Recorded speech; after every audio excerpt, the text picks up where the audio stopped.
Bismillah, salatu wassalamu rasulillah wa ala alihi wa sahbihi wa ba'du.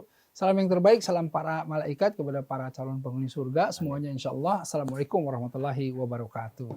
Alhamdulillah bersama saya Erik Yusuf dalam program Share It Inspirasi. Dan bersama saya sekarang sudah ada Kak Iman Surahman Hadi. Assalamualaikum. Waalaikumsalam Ustaz. Alhamdulillah. Alhamdulillah. Kak Iman, siap. Ini saya mendengar antum ini dari dulu nih berjuang sebagai dai ya. Ya sebagai sama-sama saya nih ya, pendakwah. Tapi kita dengan cara media yang berbeda ya, dakwahnya ya. Betul. Dakwahnya Kak Iman ini adalah dakwah yang unik sekali gitu ya. Nah, sebetulnya dakwah seperti apa sih yang disampaikan sama Kak Iman? Pertama, saya nggak mau disamakan sama Ustaz. Ustaz ilmunya lebih banyak. Enggak lah. Saya lebih senang disebut pendongeng. Pendongeng. Lebih senang disebut pendongeng. Kenapa? Karena pertama, saya berangkat dulu dari guru taman kanak-kanak. Oh, guru taman kanak-kanak ya? Pernah jadi guru taman kanak-kanak. Dan ketika melihat anak-anak adalah sebelum dia belajar banyak yang lain, kan kita kenal fondasi anak-anak. Betul, saya penting pikir sekali. Inilah tempat paling berharga buat saya untuk menanamkan sesuatu sebelum ditanamkan sama yang lain. Jadi kita rapiin fondasinya. Ya. Dan sambil sadar diri juga karena ilmu kita nggak banyak, cuma sanggup ngajarin Iqra, Ustaz. Oh, itu bagus sekali. Justru yang paling kita ingat itu waktu pertama kali kita belajar Iqra. Ya Allah. Jadi, antum waktu dulu awalnya menjadi guru taman kanak-kanak. Betul. Dan guru apa? Guru ngaji? Guru kelas. Guru kelas. Oh. Jadi guru kelas itu biasanya perempuan ya? Ya. Saya laki-laki. Iya. Guru TK laki-laki. Itu tahun berapa? Tahun 2000, Masya Allah, Bismillah. Tahun 2000-an kayaknya. 2000-an. Karena gini, kalau zaman dulu memang satu guru itu harus menguasai berbagai bidang. Betul. Untuk apalagi anak taman kanak-kanak kan? Betul. Gitu. Dan penting sekali ya yang mesti diketahui Sobat Share It. Sulitnya jadi guru taman kanak-kanak itu, ini menurut saya lebih sulit ya. Challenge-nya itu karena apa? Karena ini tuh kan kertas kosong. Iya. Yang ketika kemudian disampaikan sesuatu akan membekas terus. Betul. Apalagi ada konsep kalau di dalam Islam ta'adabu tsumma ta'lamu. Jadi yang namanya adab itu mendahului ilmu. Betul. Jadi apa yang disampaikan harus kemudian dengan cara yang baik, dengan pesan yang baik dan lain-lain. Itu bagaimana tuh tantangannya? Kalau buat saya tidak ada masalah ya. Yang namanya tantangan itu harus kita hadapi. Ya, betul. Nyaman aja karena memang mungkin kita ini luar biasanya Allah menciptakan sesuatu di tempat dan zonanya masing-masing. Saya senang di depan anak-anak itu ketika saya bercerita sama anak-anak, mendongeng di depan anak-anak, anak-anak tuh anteng diam. Tenang gitu. Mungkin karena saya dikasih sama Allah kekuatan untuk membuat anak-anak tenang, terhipnosis, terhipnotis, tenang gitu ya. Tapi kalau punten saya bercerita atau berdakwah, berceramah di depan ibu-ibu, di depan orang dewasa, saya punya masalah. Kenapa? Masalahnya adalah banyak anak-anak yang lari-larian di depan kita. Iya nggak sih? Iya. Anak-anak tuh nggak bisa dengerin gitu. Betul. Tapi keuntungan saya setiap kali saya mendongeng, saya nggak pernah menemukan ibu-ibu lari-larian di depan saya. Kalau ada luar biasa itu ibu-ibunya ya. Itu yang membuat saya semangat. Tuh aman. Saya nggak punya pengganggu dalam bercerita, dalam berkisah, menyampaikan pesan baik. Tidak. Artinya ibu-ibu nggak pernah ngebalas gitu. Awas ya. Anak-anak lagi dengerin cerita dari Kak Iman, kita lari-larian di depannya. Nggak ada itu. Nggak ada ya. Iya. Dan kalau saya, mohon maaf ya, kalau saya sepengetahuan saya, yang menjadi ukuran barometer storyteller atau yang namanya pendongeng itu, dulu tuh Kak Seto, ada Kak siapa lagi dulu tuh?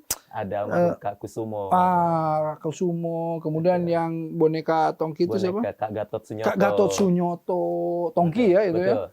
Ya. Itu antum itu dulu lihat itu juga ya salah. Ya, dulu kita ngelihat mereka dan sekarang dengan beberapa tokoh itu kita sempat satu panggung sama mereka. Iya ya, alhamdulillah. Pertama kita ngikuti mereka, cuma memang bedanya karena saya terlahir dari keluarga yang sangat dekat, terus nggak berhenti dikenali masjid, didekati sama Allah, dan saya gunakan hobi saya ini untuk menanamkan akhlak mulia. Kita punya slogan bercerita dengan cinta, menanamkan akhlak mulia. Tadi antum jelaskan bahwa yang paling penting adalah akhlak. Innamal bu'istu litammima makarim. Maka Jadi akhlak. makarimal akhlak. Betul. Ya, Jadi ya. akhlak duluan kita tanamkan anak lewat cerita. Lewat cerita ya. Memang ini penting ya, storytelling ini. Kenapa storytelling menjadi penting gini? Anak-anak itu kan sebetulnya imajinasinya tinggi sekali kan. Betul. Ya, jadi untuk memberikan sesuatu pemahaman pada anak-anak tuh lebih enak dengan cerita ya daripada dengan pelajaran gitu ya. Ya, gitu ya. Iya. Nah, Betul, Ustaz. Kita ini kan saat ini sumber cita-cita ya, adalah imajinasi. imajinasi. Dan untuk membangun imajinasi dari sebuah cerita. Hmm. Kita bagaimana bisa lari ke belakang tentang apa yang terjadi pada zaman Rasulullah ketika tidak diceritakan dengan baik dan disampaikan dengan baik. Betul.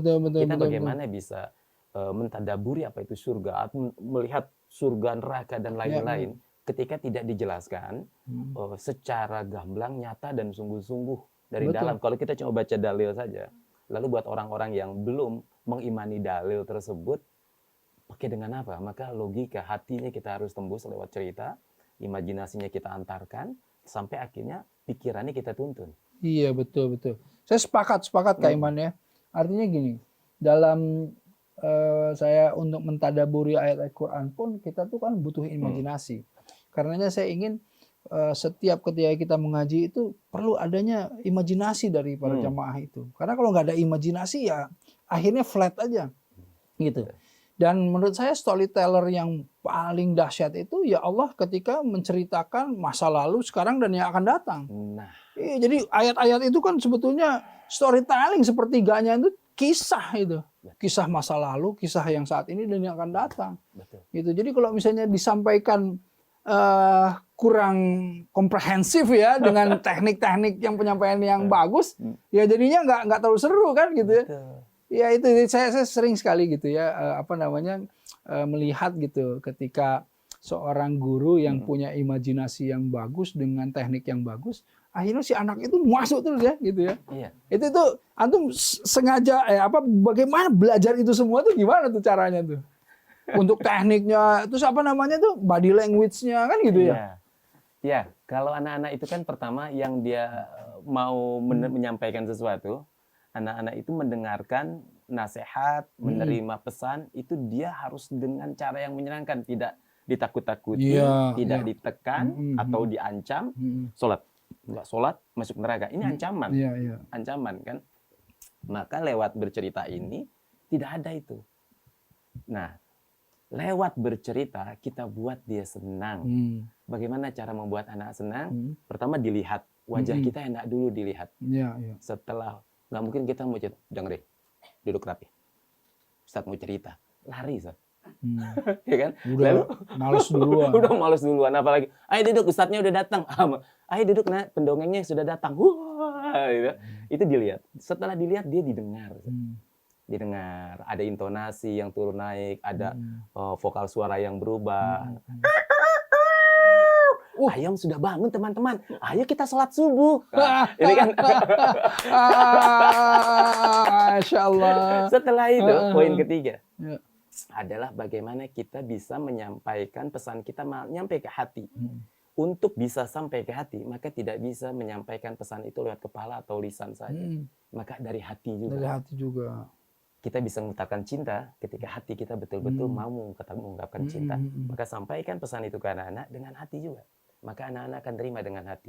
Dengan demikian, anak-anak bukan cuma sekedar melihat lucunya kita, bagusnya kita, senangnya kita.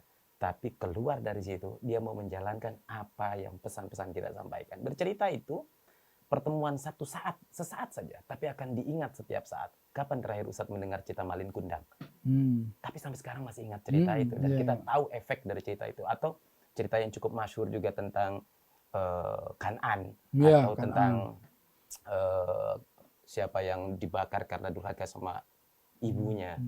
Ya, banyak sekali cerita-cerita itu. Dan itu cerita sesaat. Tapi disampaikan dengan tepat akan diingat setiap saat. Ini kuncinya. Ini kuncinya. Ya. Jadi bagaimana teknik penyampaian penting juga ya itu ya. Penting, Ustaz. Jadi bukan hanya baca adik-adik semua. Jadi cerita Sangkuriang itu begini. Sangkuriang itu berjalan. Nggak mau dengerin Nggak bisa boleh. tidur ya. Jangan-jangan yang bacanya juga pada saat sang kuryang menendang perahu. Yang dongengnya tidur juga. Baik, menarik sekali. Jangan kemana-mana, tetap di Share It.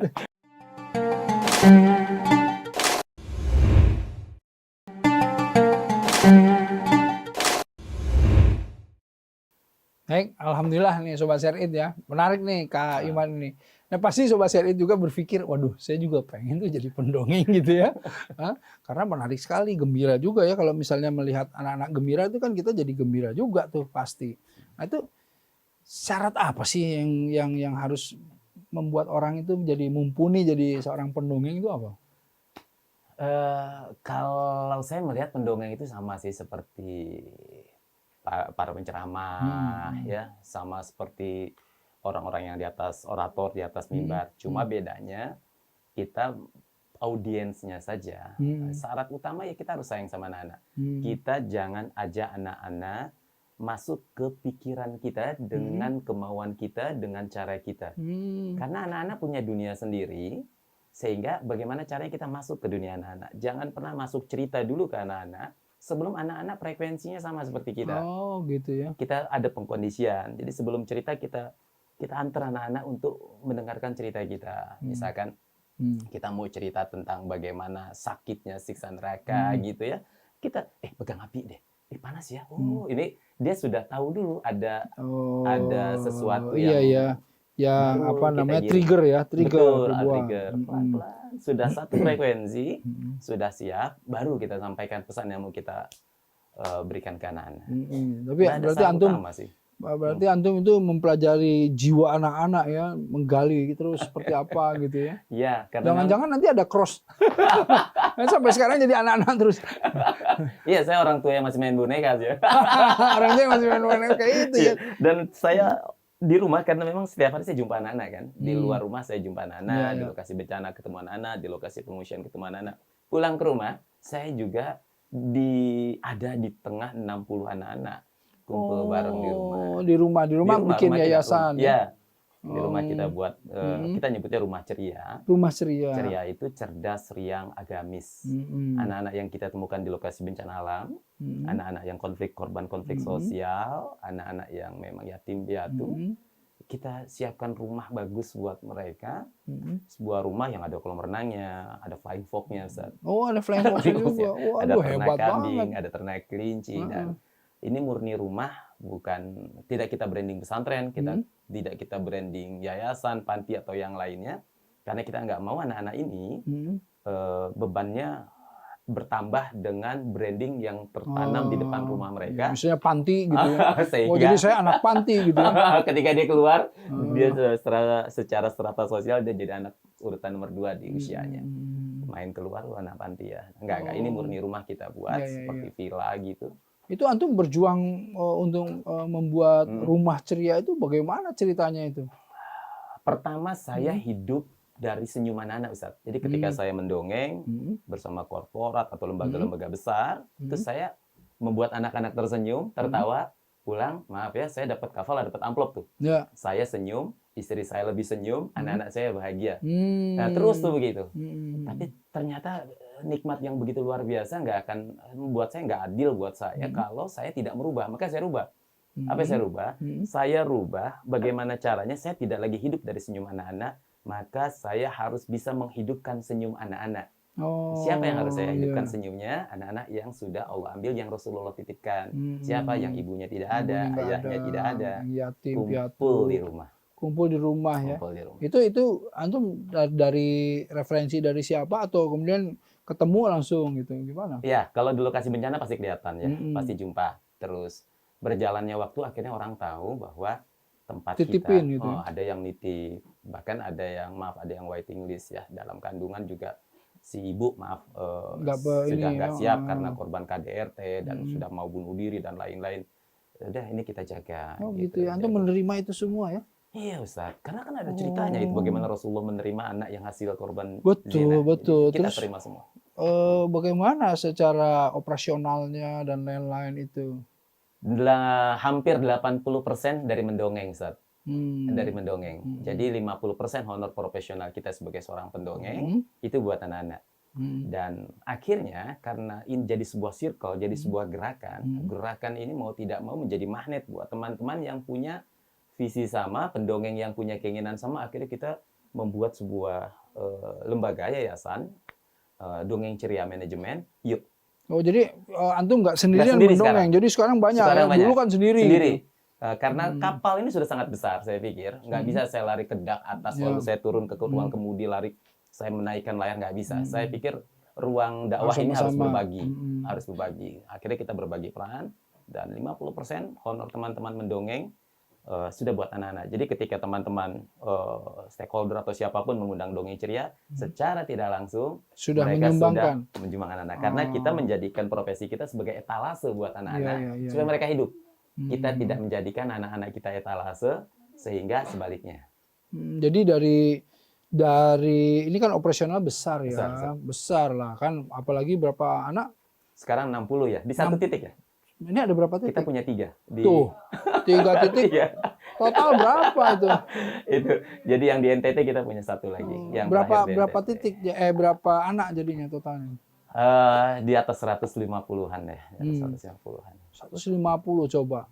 Setiap hari saja 150, makanya berapa kan gitu ya. Belum yang lain-lain. Nah, ini dana yang besar itu ya. Antum ini sudah sempat bekerja sama dengan pemerintah daerah atau lembaga dan lain-lain?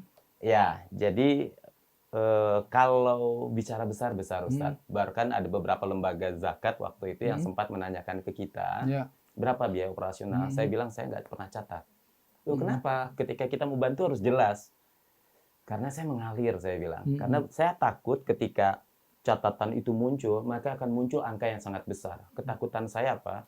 Ketika angka ini menjadi sangat besar, zat yang maha besar akan hilang di kepala saya, yang muncul angka yang sangat besar. Dan saya pasrah saja sudah. Karena gitu ya? Ibu saya bilang, kamu waktu di dalam perut umur 4 bulan sudah ditakdirkan rezekinya, usianya, dan lain-lain ditiupkan. Maka setiap ada anak rumah, saya yakin dia bawa rezeki masing-masing.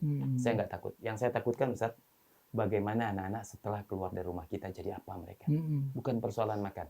Insya Allah orang-orang baik datang. Allah akan kirimkan orang-orang baik, orang-orang utusan-utusan datang. Pasti saya yakin itu. Itu berapa lama mereka di rumah antum itu? Tidak ada istilah lulus, Ustaz. Saya sudah menikahkan 16 anak. Oh gitu, 16 anak. 16 anak, ya, kita bantu dia sampai menikah. Karena kita nggak ada istilah alumni, kan? Kapan Ustadz dibilang alumni dari rumahnya? Kapan ibu kita bilang kamu keluar ketika kamu usia sekian? Enggak. Ibu kita itu ketika tahu kita belum siap, disiapkan kok kamar di sebelahnya.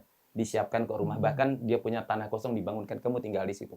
Sampai nanti ibu kita yakin kamu siap. Inilah rumah. Maka rumah ceria seperti itu, Ustadz. Oh gitu konsepnya ya. Jadi nggak ada batasan umur? Nggak ada, Ustadz. Sekarang yang kuliah aja ada 4 orang. Oh gitu ya? Iya. Wah, itu sulit sekali itu ya, menjaga mereka yang berbeda umur dengan berbeda kebiasaan dan keinginan gitu ya. Ya, kesulitan itu jadi tantangan buat seorang revolusioner. Tantangan itu nggak boleh mundur. Kak Iman berapa yang bekerja di situ berapa Tidak banyak? ada, Ustaz. Nggak ada? Tidak ada. Rumah. Ustadz punya kakek, punya nenek. Berapa cucunya? Berapa anaknya? Pasti banyak. Orang tua kita, kakek kita, anak di atas 9, di atas 10. Mereka punya pembantu? Tidak. Bagaimana caranya? Ilmu mereka kita pakai. Kakaknya yang paling besar yang senang belanja, dikasih uang suruh belanja. Kakaknya yang senang nggak mau keluar rumah, disuruh kasih pekerjaan rumah. Kakaknya yang senang main, suruh main sama adik-adiknya. Kakaknya yang senang beres-beres, adiknya suruh nyuci baju-baju adiknya. Layaknya seperti rumah. Tidak ada ustadz. Karena tidak ada ustadz, tidak ada mudabbir, tidak ada musrif, tidak ada siapapun. Jadi itu mau di rumah. Yang ada kakak, abah, umi. Karena anak-anak ini begitu nangis, dia perlu cerita kepada siapa? Kepada orang yang bisa dipanggil abah. Ketika dia nangis, ketika dia bahagia, dia perlu orang yang panggil umi. Tapi ketika di pesantren, siapa yang bisa dipanggil uminya? Wah, ini menarik sekali konsepnya ini ya. Aduh, Sobat Serit ini konsepnya dahsyat sekali nih. Nanti kita lanjut ya. Tetap bersama Serin.